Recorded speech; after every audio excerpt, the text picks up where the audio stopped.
انا اعطیناک الکوثر، تاکید اللہ نے آپ کو کثرت عطا فرمائی۔ یہ سادہ لفظوں میں جو ترجمہ ہے کہ اللہ نے اپنے محبوب کو کثرت عطا فرمائی۔ کسی نے کوثر کا معنی حوض کوثر بھی کیا، کسی نے کوثر کا معنی کثرت بھی کیا ہے، ہر شے کی کثرت۔ کوئی بھی اللہ کی نعمت ہے تو اس نعمت کا جو کثرت حصہ ہے اس نے اپنے محبوب کو عطا فرمایا ہے، تو کثرت عطا فرمائی۔ تو کثرت جو ہوتی ہے یہ زیادہ چیز کو کہتے ہیں، کثرت بہت زیادہ چیز۔ کثرت کی جو ضد ہوتی ہے وہ ہے قلت، قلیل، تھوڑی چیز، یعنی تھوڑی چیز کو قلیل کہتے ہیں، زیادہ چیز کو کثرت کہتے ہیں۔ اللہ نے قلیل چیز کا ذکر نہیں فرمایا کہ محبوب ہم نے آپ کو قلیل دیا ہے یا محبوب ہم نے آپ کو قلت عطا فرمائی ہے، قلت کا ذکر نہیں فرمایا، کثرت کا ذکر فرمایا۔ لیکن قلت ذرا دیکھیے اس کا قلت کیا ہے۔ اس خدا کا قلت یہ ہے تو اس کی کثرت کتنی بڑی ہوگی۔ قرآن ہی میں اللہ فرماتا ہے قل متاع الدنیا الا قلیل، یہ جو دنیا ہے اور دنیا مافیہ میں جو کچھ ہے اللہ فرماتا ہے یہ قلیل ہے۔ یعنی اب اندازہ آپ خود کر لیں، یہ ایک شہر جو ہے، ایک شہر، ایک قصبہ، اس کی آبادی اگر ایک صبح سے لے کر بندہ شام تک گننا شروع کر دے اور آبادی کے اندر جو گھروں میں رکھا ہوا ہے وہ ساز و سامان گننا شروع کر دے اور وہ ساری چیزیں یعنی تنکے تک، کیونکہ تنکا بھی اس قلت میں شامل ہے، تنکا بھی جو زمین پر پڑا ہوا تنکا ہے وہ بھی اس کی قلت میں شامل ہے۔ تو ایک شہر جو ہے اس کی بات نہیں ہو رہی، ایک صوبے کی بات نہیں ہو رہی، ایک ملک کی بات نہیں ہو رہی۔ یہ اللہ فرما رہا ہو کہ میرا یہ جو ایک ملک ہے یہ قلیل ہے۔ فرمایا کہ کل متاع الدنیا الا قلیل، دنیا جو ہے، دنیا، پوری دنیا اور دنیا میں جو کچھ ہے اللہ فرماتا ہے وہ ہے میرا قلیل۔ جس رب کا قلیل ہمارے نزدیک اتنا بڑا ہے اس رب کی کثرت کتنی بڑی ہوگی۔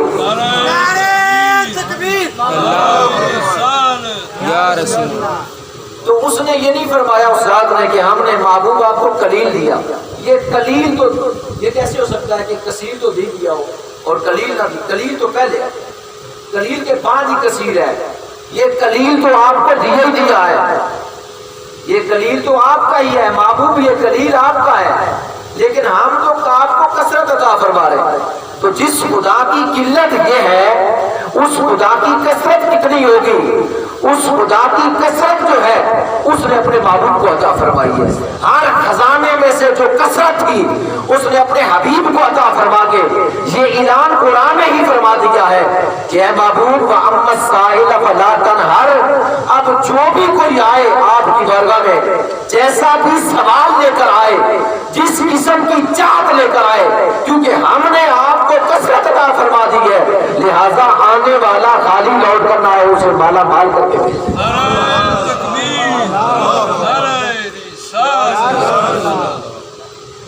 کیونکہ اللہ جل شانہ نے آپ کو کثرت عطا فرمائی ہر چیز میں، تو آپ جو کچھ،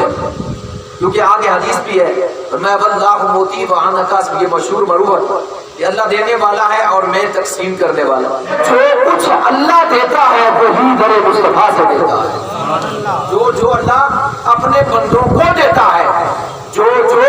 چیز اللہ اپنے بندوں کو دیتا ہے وہ در مصطفیٰ سے دیتا ہے، کیونکہ اللہ دینے والا ہے اور حضور تقسیم فرمانے والے ہیں۔ اس لیے اعلیٰ حضرت فرماتے ہیں کہ لا ورب العرش، خدا کی قسم، اس ذات کی قسم کہ جس کے قبضہ قدرت میں پوری کائنات ہے، میں کہ لا ورب العرش، اس رب کائنات کی قسم ہے، لا ورب العرش، جس کو جو ملا ان سے ملا، کونین میں بچی ہے نعمت رسول اللہ کی، جس کو بھی جو ملا ہے، جناب سیدنا صدیق اکبر سے لے کر اب تک اور جناب آدم علیہ السلام سے لے کر جناب عیسیٰ علیہ السلام تک، چاہے وہ نبیوں کی صورت میں ہے، چاہے وہ رسولوں کی صورت میں ہے، چاہے وہ صحابہ کی صورت میں ہے، چاہے وہ صحابیات کی صورت میں ہے، چاہے ازواج النبی کی صورت میں ہے، چاہے جو ہے اولاد النبی کی صورت میں ہے، چاہے جو ہے وہ تابعین تبع تابعین ہے، چاہے اولیاء اللہ ہے، چاہے غوث ہے، غیاث ہے، قطب ہے، اقطاب ہے، سالک اولیاء ہے، عام ہے، علماء ہے، چھوٹے گئے بڑے گئے، جس کو جو ملا ہے ان سے ملا ہے، کیونکہ کونین میں بڑھتی ہے نعمت رسول اللہ۔ نعرہ تکبیر، نعرہ رسالت، نعرہ حیدری۔ اور یہ جتنے خزانے اللہ کے جتنے خزانے ہیں، کوئی ایک خزانہ بھی دے لے تو ایک خزانے کی بات نہیں، اللہ نے فرمایا جتنے بھی خزانے ہیں۔ حضور فرماتے ہیں فرمایا اوتیت مفاتح خزائن الارض، کہ اللہ نے اس روح کائنات کی زمین پر جتنے بھی خزانے گئے، جتنے بھی خزانے ہیں، اوتیت خزائن، اوتیت مفاتح خزائن الارض، اور دوسری حدیث میں فرمایا اوتیت مفاتح کل شیء، یعنی دونوں حدیثیں، ایک میں فرمایا کل شیء جو کچھ بھی ہے، ایک میں فرمایا کہ خزانے جتنے بھی ہیں۔ فرمایا اللہ، حضور فرماتے ہیں کہ اللہ نے مجھے پوری کائنات کے خزانوں کی چابیاں عطا فرما دی ہیں۔ اب ساری کائنات کے خزانوں کی چابیاں حضور کی بارگاہ میں اور حضور کے پاس ہے۔ حضور اپنے امتیوں کو مالا مال فرماتے ہیں، حضور اپنے امتیوں کو جو ہے وہ ان کو جو ہے وہ مالا مال فرماتے ہیں۔ اگر کسی کو عزت چاہیے در مصطفیٰ سے ملے، اگر کسی کو اولاد چاہیے در مصطفیٰ سے ملے، اگر کسی کو مرتبہ اور مقام چاہیے در مصطفیٰ سے ملے گا، اگر کسی کو علم چاہیے در مصطفیٰ سے ملے گا، یعنی کائنات کی کوئی چیز بھی چاہیے حضور علیہ السلام کی بارگاہ سے ملے گی۔ حضور آج بھی زندہ ہے، ہمارا عقیدہ ہے، اور حضور قیامت تک اپنے امتیوں کی رہنمائی اور ہدایت فرماتے رہے، کیونکہ آپ آخری نبی ہیں، آپ کے بعد تو کوئی نبی نہیں ہے۔ اللہ نے قرآن میں فرما دیا ہے، اور حضور علیہ السلام نے خود اپنی بین احادیث مبارکہ میں فرما دیا ہے، جیسا اللہ نے فرمایا وَلَٰكِنَّ رسول اللہ وَخَاتَمَ النَّبِيِّينَ، آپ اللہ کے رسول آخری نبی ہیں۔ اور اسی طرح حضور نے فرمایا انا خاتم النبیین، میں آخری نبی ہوں، لا نبی بعدی، میرے بعد کوئی نبی نہیں ہے۔ تو جب حضور کے بعد نبی کوئی نہیں ہے تو حضور کے بعد پھر وحی کا دروازہ بھی بند ہے، اور پھر قرآن بھی یہی قیامت تک رہے گا، اور قرآن کے قوانین بھی قیامت تک رہیں گے، حضور کی رات بھی جو ہے قیامت تک رہے گی۔ اب حضور جو ہے وہ بظاہر مکہ اور پھر مدینہ میں رہے اور صحابہ کو تعلیم جو ہے وہ تعلیم و تربیت دیتے رہے، لیکن اس کا مقصد یہ نہیں کہ حضور علیہ السلام دنیا سے پردہ فرما گئے، اب آپ کی تعلیم و تربیت اور رہنمائی وہ ختم ہو گئی۔ نہیں، قیامت تک جہاں جہاں تک دنیا آباد رہے گی، میرے مصطفیٰ جو ہے وہ کبھی بالواسطہ کبھی بلا واسطہ اپنی امت کی رہنمائی فرماتے رہیں گے، کبھی بالواسطہ کبھی بلا واسطہ، یعنی کبھی قرآن کے ذریعے، کبھی جو ہے علماء حق کا، علماء کیونکہ حضور کی دین کی وارث ہے، اس لیے کبھی جو ہے علماء جو حضور کے دین کے وارث ہیں، ان وارثین کے ذریعے اپنی امت کی رہنمائی فرماتے رہیں گے، اور کبھی جو ہے قرآن کی وجہ سے امت کی رہنمائی فرماتے رہیں گے، اور کبھی کبھی تو آقا خود کرم فرما دیتے ہیں، براہ راست اپنے امتیوں کی جو ہے وہ رہنمائی فرما دیتے ہیں۔ جیسا کہ پہلے یہ میرے عزیز جو ہے وہ ایک جو ہے وہ اشعار میں سے ایک شعر پڑھ رہے تھے، یہ بعض ایسے خوش نصیب ہے کہ جن کو حضور علیہ السلام کی جو ہے وہ زیارت ہوتی ہے، حضور کی رہنمائی فرماتے ہیں۔ ہمارا یہ عقیدہ ہے سوتے ہوئے بھی حضور رہنمائی فرماتے ہیں اپنی امت کی، اور سوتے ہوئے بھی رہنمائی فرماتے ہیں، اور جاگتے ہوئے بھی رہنمائی فرماتے ہیں، کیونکہ آپ زندہ ہیں، آپ اپنی امت کی رہنمائی، کیونکہ امت کی رہنمائی کرنا آپ کے منصبے جو ہے وہ نبوت میں شامل ہے، آپ کے جو ہے وہ آپ کے منصب فرائض میں شامل ہے، آپ اپنی امت کی جو ہے وہ رہنمائی قیامت تک فرماتے رہیں گے۔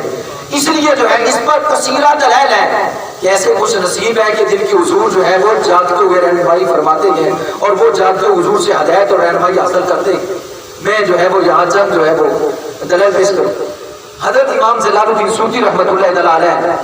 آپ وہ ہستی ہے کہ جن کو نبی پاک صلی اللہ علیہ وسلم کی 75 مرتبہ جاگتے ہوئے زیارت ہوئی، یعنی سوتے ہوئے تو زیارت ہوئی،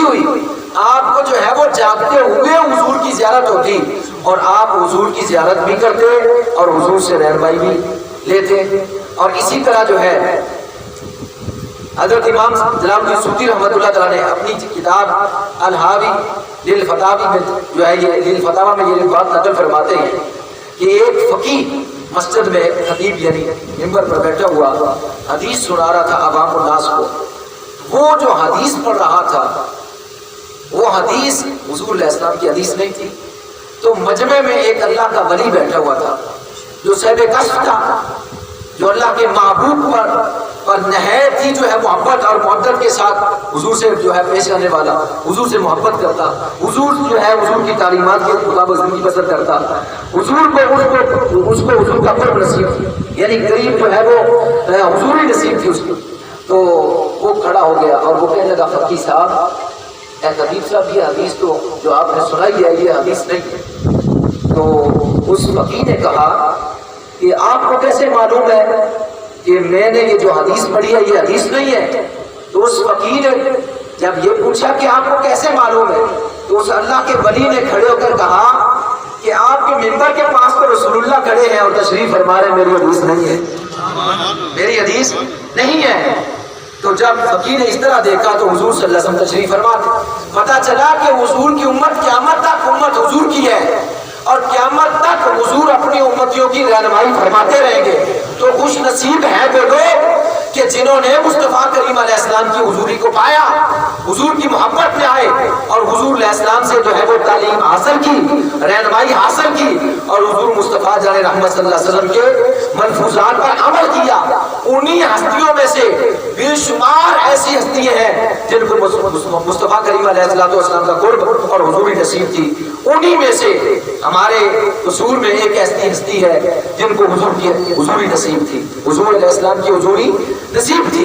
وہی ان ہستیوں میں ان کا نام ہے کہ جن کو جاگتے ہوئے نبی پاک صلی اللہ علیہ وسلم کی زیارت ہوا کرتی تھی. ہمارے قصور میں جناب حضرت خواجہ محی الدین دہبر حضوری گزری. دہبر حضوری آپ کو کہا اس لیے جاتا ہے کہ حضور کی حضوری ان کو نصیب ہوا کرتی تھی, اس لیے جو ہے وہ حضور کی حضوری میں رہتے تھے. مصطفیٰ کریم علیہ السلام کے پاس جو ہے ان کو حضوری نصیب تھی, حضور کا دیدار ہوا کرتا تھا اور حضور کی بارگاہ میں رہ کر رہنمائی حاصل کیا کرتے تھے. اس لیے تو ایک شخص آیا تھا آپ کے پاس, کہنے لگا آپ کہتے ہیں کہ حضور جو ہے حاضر ناظر ہے تو ہمیں بھی اس پر کوئی دلیل دے. آپ نے فرمایا اندر حجرے سے وہ خدا جو ہے کتاب لے کر آؤ. جب آدمی حجرے میں داخل ہوا تو وہ کتاب کیا اٹھاتا, مصطفیٰ کریم علیہ السلام پہلے تشریف فرما تھے. اس نے حضور کو دیکھا بے ہوش ہو کر گرا. آپ نے خدام کو فرمایا اٹھا کر لاؤ. جب اٹھا کر باندھ لائے ہوش آئی. فرمایا کیا ہوا؟ اس نے کہا پہلے مرید کر لو. فرمایا ہوا کیا ہے تجھے؟ کہنے لگا جی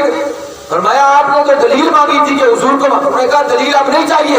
میں نے حضور علیہ السلام کو خود اپنی آنکھوں سے دیکھ لیا ہے. اور قرآن خود کہتا ہے یا ایھا النبی انا ارسلناک شاہدا. علماء سے پوچھئے, مفتی صاحب سے پوچھئے, شاہد کا معنی ہے گواہ. گواہ وہ ہوا کرتا ہے, مثلا ایک گواہ ہے, ایک بندہ ہے, اس کے سامنے جو ہے کسی نے کسی کو قتل کر دیا ہے اور پھر اس کو گواہی کی صورت میں جج کے سامنے پیش کیا گیا. اب اس سے جج پوچھتا ہے کہ بتائیے آپ اس کے گواہ ہیں کہ اس شخص نے اس شخص کو قتل کر دیا ہے؟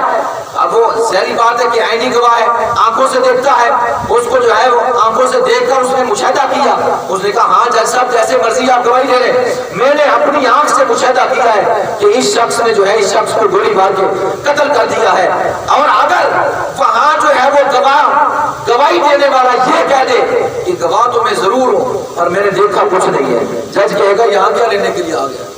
یہاں لینے کے لیے کیا آ گیا جب تجھے پتہ ہی نہیں ہے. تو میرے مصطفیٰ کریم علیہ السلام کو اللہ نے شاہد بنا کر بھیجا ہے. آپ شاہد صرف مکے والوں کے نہیں ہیں, آپ شاہد صرف مدینے والوں کے نہیں ہیں, آپ شاہد قیامت تک آنے والا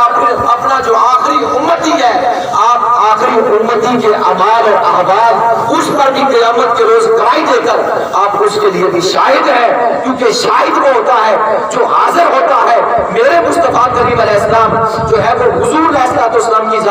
پوری امت جو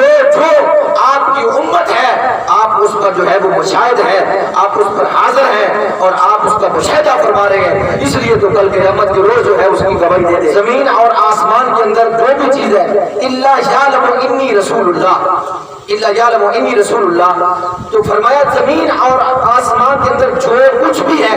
الا یعلم انی رسول اللہ, وہ ہر شے جانتی ہے کہ میں اللہ کا رسول ہوں. اب ذرا آپ اندازہ کیجئے جب کائنات کی ہر چیز یہ جانتی ہے کہ محمد اللہ کے رسول ہے تو زمین کے اندر تو ہر چیز ہے، اور ہر چیز میں بے جان بھی چیزیں ہیں، جن کے بھی ہیں، کیڑے مکوڑے بھی ہیں، درندے پرندے بھی ہیں، چرند بھی ہیں، انسان بھی ہے، جنات بھی ہے، اور نباتات بھی ہے، پتھر بھی ہے، سب کچھ ہے۔ تو یہ پتہ چلا کہ زمین کے اندر جو کچھ بھی ہے وہ حضور فرماتے ہیں مجھے جانتی ہے کہ میں اللہ کا رسول ہوں۔ جب ان کے علم کا یہ عالم ہے کہ یہ پتھر بھی جانتا ہے مصطفیٰ اللہ کے رسول ہے، تو کیا حضور نہیں جانتے کہ پتھر میرا امتی ہے؟ کیا حضور اس پر گواہ نہیں ہے کہ یہ میرا امتی ہے؟ جیسا کہ یہ مثل مشہور بات ہے کہ حضرت علی رضی اللہ تعالیٰ عنہ حضور کے ساتھ تشریف فرما لے جا رہے تھے اور درود و سلام کے پڑھنے کی آوازیں آ رہی تھی۔ حضرت علی نے دیکھا ادھر ادھر دایاں بایاں بندہ کوئی نہیں ہے کوئی بھی، اور یہ درود و سلام پڑھنے کی آوازیں کہاں سے آ رہی ہے؟ تو حضور علیہ السلام نے پیچھے مڑ کر دیکھا، فرمایا علی کیوں کھڑے ہو، پریشان کیوں؟ عرض کیا تھا کوئی درود و سلام پڑھ رہا ہے لیکن اس کی جو ہے آواز آ رہی ہے لیکن شکل و صورت نظر نہیں آ رہی۔ فرمایا دیکھو وہ پہاڑ کے اوپر پتھر ہے، وہ مجھ پر درود و سلام پڑھ رہا ہے۔ تو گویا کہ پتھر مصطفیٰ کریم علیہ السلام کو جانتے گئے۔ جب پتھر امتی ہو کر مصطفیٰ کریم علیہ السلام کو جانے تو حضور بھی پوری امت پر گواہ ہے، اور حضور جو ہے امت پر گواہ ہے، اور امت کی گواہی جو ہے قیامت کے روز اللہ کی بارگاہ میں دے۔ تو اس لیے حضور علیہ السلام جس پر کرم فرماتے گئے اس کی تعلیم کبھی جو ہے وہ بالواسطہ، کبھی بلا واسطہ، کبھی قرآن کے ذریعے، کبھی علماء کے ذریعے، کبھی اولیاء کے ذریعے، اور کبھی جو ہے خود براہ راست خود اپنے امتی پر فضل فرما کر، کبھی اپنے پاس بٹھا کر، اپنے پاس بلا کر، اور کبھی خود آ کر اس کو دیدار بھی کرواتے ہیں اور اس کو تعلیم و تربیت اس کی کرتے ہیں، اس کی رہنمائی بھی کرتے ہیں۔ جیسا کہ ایک بات یاد آ گئی، سرہند میں دو حافظ تھے، سرہند شریف ہے، شاہ ولی اللہ محدث دہلوی رحمۃ اللہ تعالیٰ عنہ نے اپنی کتاب میں یہ بات لکھی ہے کہ سرہند کے دو حافظ تھے جو دن کو جو ہے وہ تکرار کرتے رہتے تھے، یعنی قرآن پاک ایک دوسرے کو سناتے تھے۔ تو ایک دن وہ تکرار کر رہے تھے، قرآن پاک کی جو ہے وہ تلاوت ایک دوسرے کو سنا رہے تھے کہ نبی کریم صلی اللہ تعالیٰ علیہ وسلم چند صحابہ کے ساتھ ان کے پاس تشریف لے آئے، اور اب ان کو کیا خبر تھی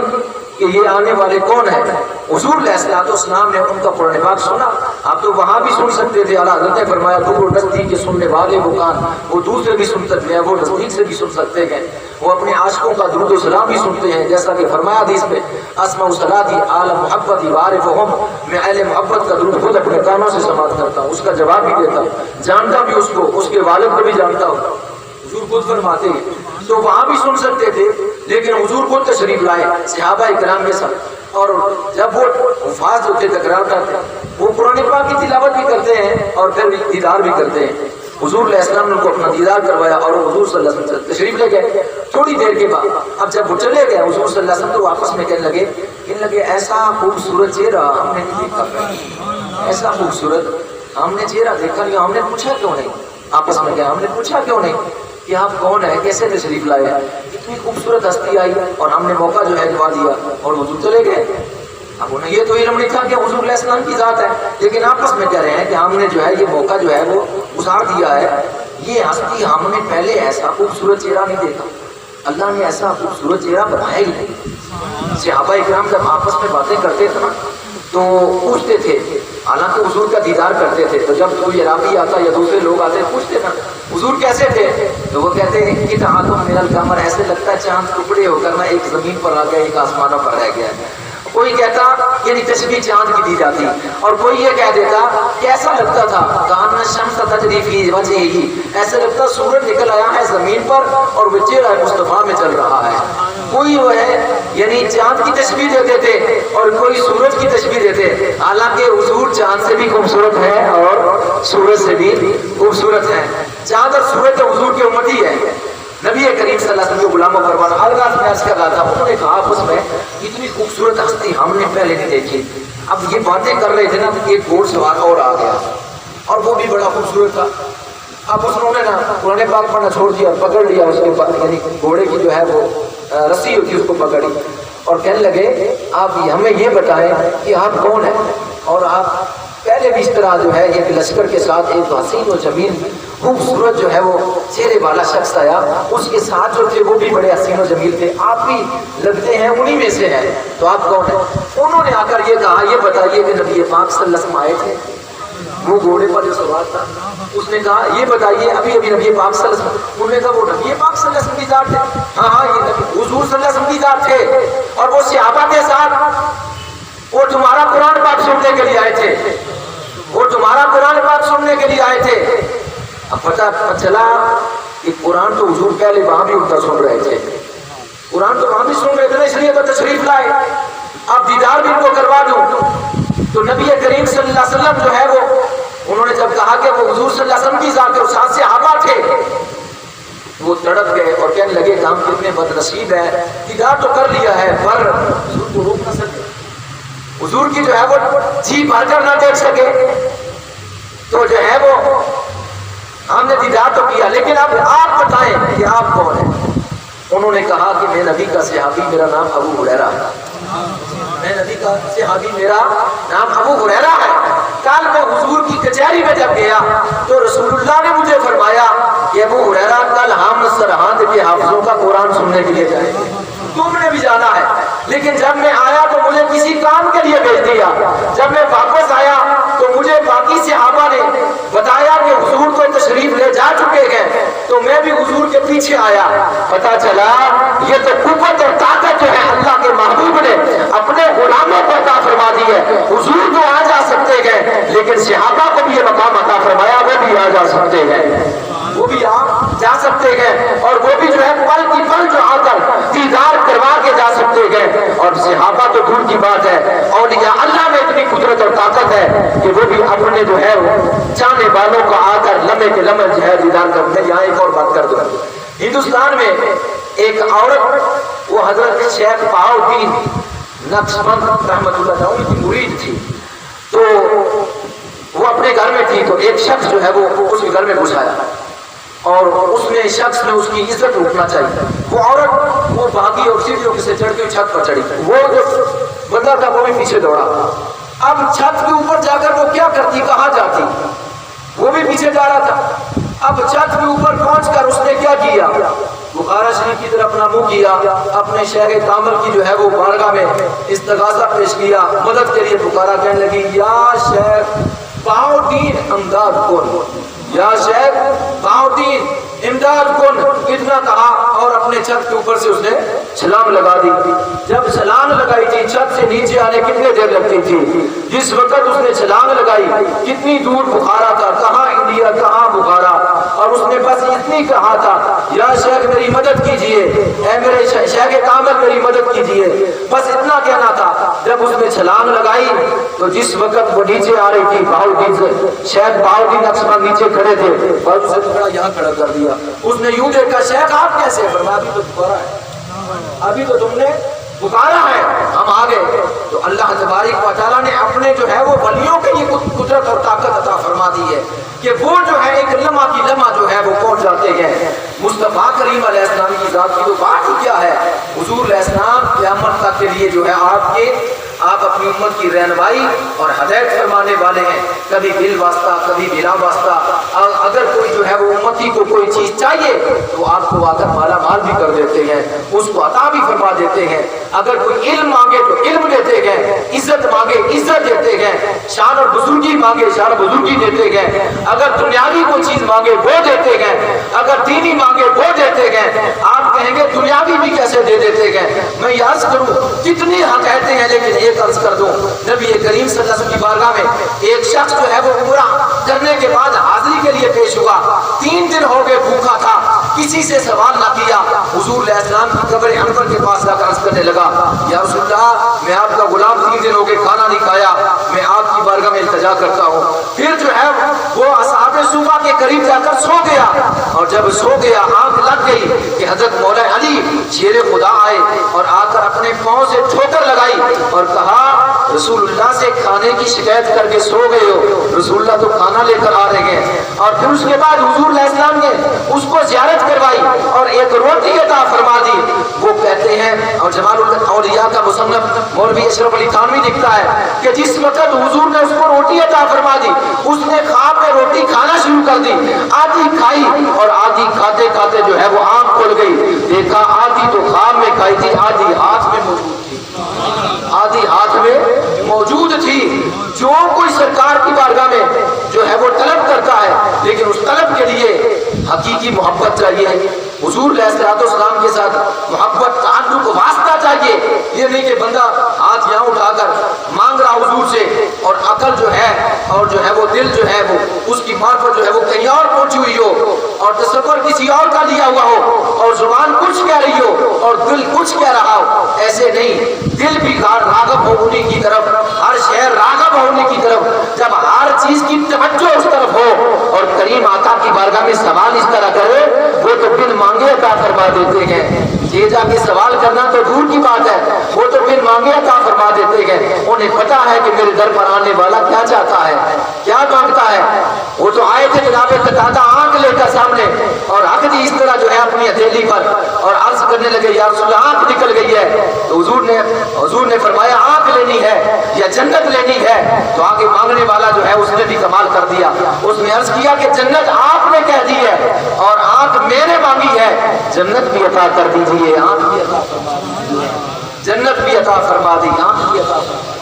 مصطفیٰ کریم علیہ السلام سے جتنی زیادہ محبت ہوگی، جتنا زیادہ قرب ہوگا،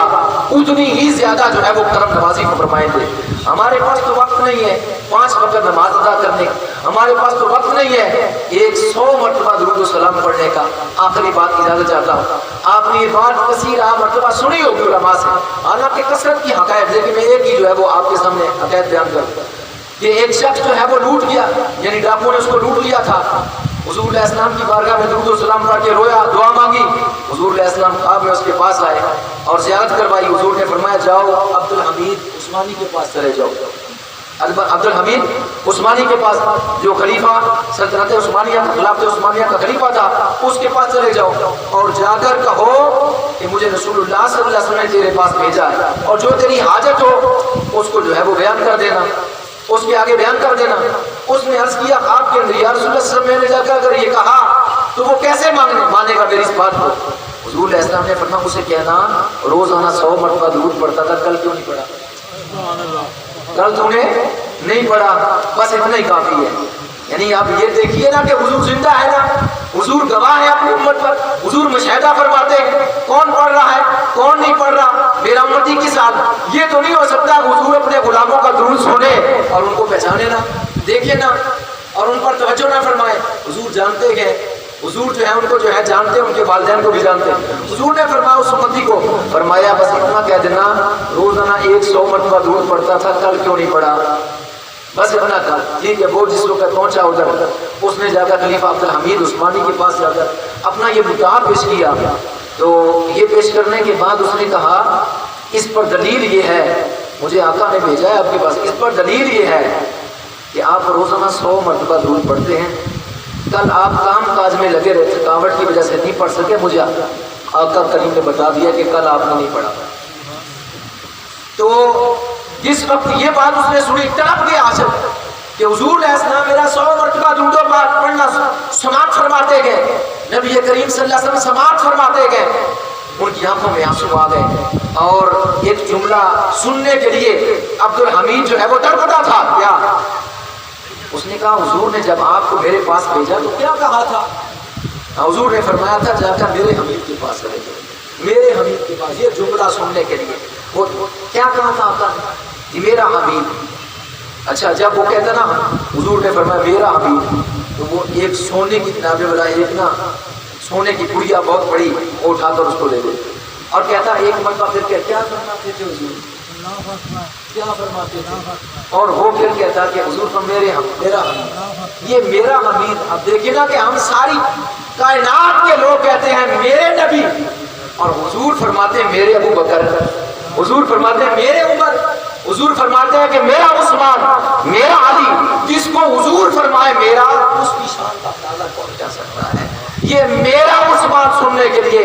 بار بار سونے کی تھیلیاں جو ہے دی جا رہی تھی، اور پھر آپ کے خلیفہ نے یعنی آپ کے جو ہے وزیر نے روک دیا، اور جب روکا اس کو جو ہے اس منگتے کو، اس مانگنے والے کو، تو خلیفہ نے کہا اے وزیر اگر تو نہ روکتا تو میں یہ لفظ سنتا جاتا، اور حتیٰ کہ اس کو پوری بادشاہی ہوتی۔ تجھے پتہ نہیں کہ یہ لفظ کیسے تھے جو میرے مصطفیٰ کریم علیہ حضور علیہ السلام فرما رہے تھے کہ میرا تو حضور علیہ الصلوۃ والسلام اپنے غلاموں پر نظر رحمت فرماتے ہیں، صرف جو ہے قلبی عشق چاہیے، عشق جو ہے دل میں چاہیے، محبت چاہیے، اور جس کے ساتھ محبت ہوتی عشق ہوتا ہے اس کے جو ہے وہ فرامین پر عمل بھی ہوتا ہے۔ محبت جو نہیں کہ بندہ کہے کہ میں اسے محبت کرتا ہوں لیکن اس کے حکم کی جو ہے وہ پیروی نہ کرے، میں اسے محبت کرتا ہوں بس یہ دعویٰ ہے، لیکن رہی بات کہ میں اس کے اعمال جو اس کا حکم ہے یا جو اس نے فرمایا ہے اس پر میں عمل نہیں کروں گا، تو یہ محبت نہیں ہے، یہ دعویٰ جھوٹا ہے، یہ دعویٰ جھوٹا ہے۔ سچا دعویٰ یہ ہے کہ جس کے ساتھ عشق ہے اس کی ہر ادا کو اپنا لیا جائے، اسے سچی محبت کہتے ہیں، اسے سچی محبت کہتے ہیں۔ ہم 24 گھنٹے دنیاوی معاملات کے لیے جو ہے وہ ٹائم وقت نکالتے ہیں، ادارا رات کو سونے سے پہلے کم از کم 110 مرتبہ درود پاک پڑھ کے سویا جائے۔ اس کے لیے شرط یہ ہے کہ آپ بیٹھ جائیں باوضو ہو کر، آپ بیٹھ جائیں باوضو ہو کر، سارے معاملات سے فارغ ہو جائیں، اور جب کہیں کہ اب میرے سونے کا وقت آ گیا ہے،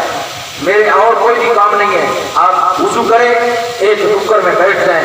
ایک تصور کے ساتھ جنہوں نے حضور کا روزہ دیکھا ہے ان کی آنکھوں میں ایک نما برابر بھی بس بند کرنے کی دیر ہے، اسی طرح نقشہ سامنے آ جاتا ہے۔ جس نے نہیں دیکھا گھروں میں کثرت کے ساتھ تصویریں ٹنگی ہوئی ہوتی ہے، گنبد خضرا کا تصور کر لیا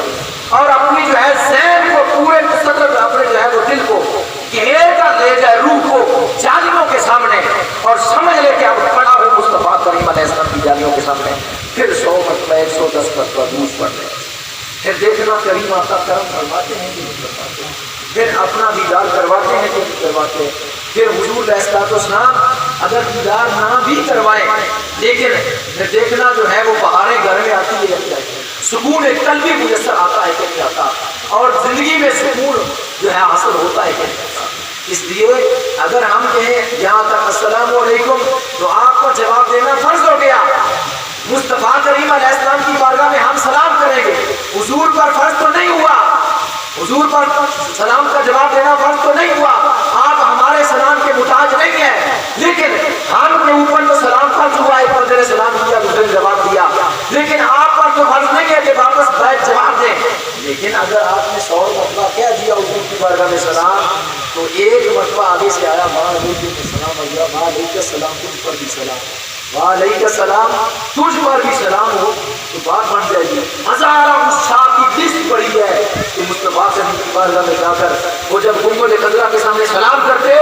ان کو بھی آواز آتی، اندر سے وہ ساتھ کھڑے ہونے والوں کو بھی آواز آتی، اور وہ کہہ اٹھتے تھے کہ آقا نے تجھے سلام کا جواب دیا ہے، آقا نے تجھے سلام کا جواب دیا ہے۔ لمبی قطار ہے اس شاہ کی کہ جن کو حضور نے سلام کا جواب دیا ہے، اور اس شاہ کی لسٹ میں کھڑے ہو جائیں، رات کو سونے سے پہلے 110 مرتبہ درود و سلام کرنا شروع کر دیں، اور پھر بڑھاتے جائیں، پھر بڑھاتے جائیں۔ ہمارے پیر و مرشد دادا مرشد حضور سکی زندہ فیصد وہ اپنے جو ہے وہ تمام خدام کو اور مریدین کو فرمایا کرتے تھے کہ زیادہ سے زیادہ 1000 مرتبہ، اور اگر کم تو 500 مرتبہ، اگر نہیں تو 110 مرتبہ لازمی پڑھنا ہے، 110 مرتبہ